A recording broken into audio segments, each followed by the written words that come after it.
Premier ব্যাংকের 4 কর্মকর্তাকে দেশ থেকে নিষেধাজ্ঞা দিয়েছে। কেন নিষেধাজ্ঞা দিল আদালত? দুদকের আবেদনের পরিপ্রেক্ষিতে নারায়ণগঞ্জ শাখা প্রিমিয়ার ব্যাংকের 4 কর্মকর্তার বিরুদ্ধে তথ্য প্রমাণাদি পেয়েছে যে যারা নকল ভুয়া কাগজপত্র নিয়ে 3,000 কোটি টাকা ঋণের জালিয়াতি করেছে। মানে 3,000 কোটি টাকা যে তারা ঋণ বন্টন করেছে সেখানে ভুয়া।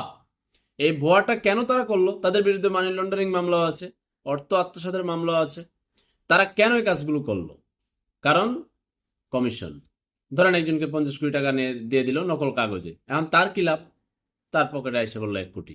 আরেকজনকে 100 কোটি টাকা ঋণ দিয়ে দিল, তার পকেটে এসে পড়লো 2 কোটি। এখন যে ঋণটা নিল সে যে ভুয়া কাগজপত্র দিয়ে নিল, নিয়ে তারে কমিশন টমিশন দিল, সে জানে ওই টাকা আর কোনোদিন প্রিমিয়ার ব্যাংকে দিবে না। কারণ প্রিমিয়ার ব্যাংক তো তাকে ধরতে পারবে না, কারণ তার কাগজপত্র ভুয়া। তাহলে ঠিক আছে 100 কোটি টাকার মধ্যে কিছু বন্টন করে দিয়ে দিই, ওকে ওকে ওকে ওকে দিয়ে দিই তো কোনো অসুবিধা নাই। এখন প্রিমিয়ার ব্যাংকের এই 4 কর্মকর্তার বিরুদ্ধে যে দেশ থেকে নিষেধাজ্ঞা দিল, এই খবর জনগণের কাছে যখন যাবে, খবরটা আমি বলে দেই, সময় টিভিতে দেখবেন, শিরোনামটাও বলে দিচ্ছি। প্রিমিয়ার ব্যাংকের 4 কর্মকর্তার দেশ থেকে নিষেধাজ্ঞা। এখন বাজে 9টা 29 মিনিট আগে আপলোড করছে, 24শে জুন। দেখে নেবেন, বিস্তারিত ওইখানে বলাও আছে। ব্যাংকের প্রতি মানুষ একটা বিশ্বাস আছে, এখন বিশ্বাস এবং আস্থার জায়গায় যদি আপনারা নষ্ট করে ফেলেন আপনাদের কর্মকাণ্ডে, এগুলো দুঃখজনক এবং এগুলো খুবই খারাপ। মানুষ সর্বশেষ একটা চলতি হিসাব, স্থায়ী হিসাব, ডিপিএস করে ব্যাংকে যায়, ব্যাংকে রাখে, আছে ব্যাংক বিশ্বাসের জায়গায় আমানত রাখে।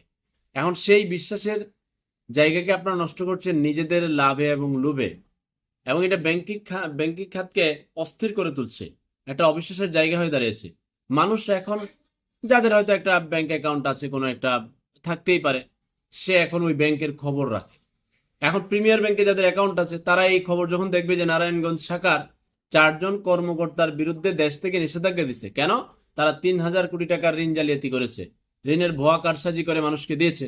এখন ওইখানে তো ওই 4 কর্মকর্তার বাপ দাদার উত্তরসূরির টাকা না, জনগণের আমানতের টাকা তারা ভুল ম্যানেজমেন্টে নষ্ট করছে তাদের লাভে।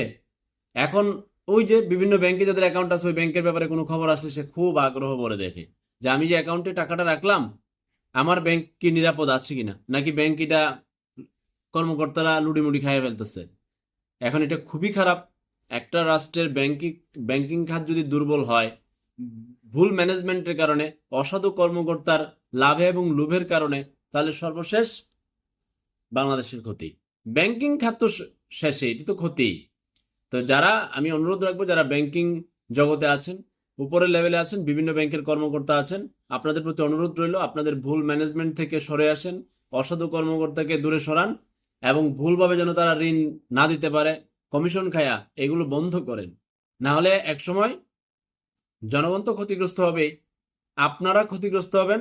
আপনারা মানুষের কাছে গিয়ে যখন বলবেন যে ভাই আমার এখানে একটা অ্যাকাউন্ট করো, আমার এখানে টাকা রাখো, তখন বলবো এই আপনারা টাকা রেখে গেলাম, আপনারা লুডিমুড়ি খাইয়া ফেলেন। তো একটু সাবধান। আবারও শেষ করছি, প্রিমিয়ার ব্যাংকের 4 কর্মকর্তার দেশ থেকে নিষেধাজ্ঞা, কারণ তারা 3,000 কোটি টাকা ভুয়া ঋণ দিয়েছে, ভুয়া কাগজপত্র নিয়েছে, নিজেদের লাভে লোভে খাস বাংলায় আলগাবাতি খায়া। আল্লাহ হাফেজ।